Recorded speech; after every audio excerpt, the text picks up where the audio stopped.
Барлықтарыңызға сәлем достар. Бүгін біз горшокта дайындалатын өте дәмді жаркой әзірлейтін боламыз. Ол үшін алдымен етімізді қызып тұрған табамызда май құйып, етімізді салып, жақсылап қуырып алатын боламыз.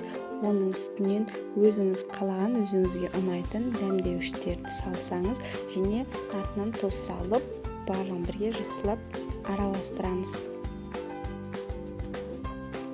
Сонан соң бетін жауып, крышкасымен бұқтырамыз.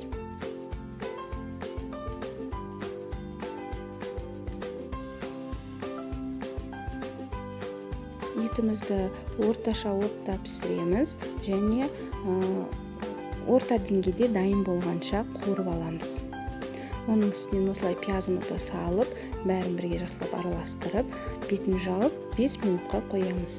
Сонан соң дайын болған етімізді осылай арнайы горшогымызға салып, барлығын рет-ретімен салып шығамыз. Сонан соң оның үстінен сәбізімізді саламыз. Болмаса өзіңіз қалаған барлық көкөністерді салсаңыз да болады. Оның үстінен тәтті бұрыш, яғни болгарский перецімізді салып шығамыз. Ешқандай да горшокты майлаудың қажеті жоқ.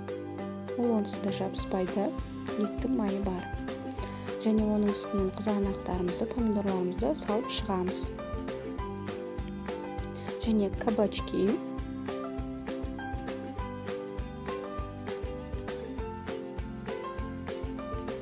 Оның үстінен баклажан саламыз. Барлығында нығыздап, үстінен басып, қолыңыздың көмегімен үстінен басып, осылай нығыздап салғандарыңыз дұрыс. Себебі ол онсыз да қазір езіліп, бір-бірімен жабысып, әдемі дәмді болып шығады. Сондықтан да осылай үстінен басып, көбірек сала берсеңіздер дәмді болады. Міне картошкамызды саламыз.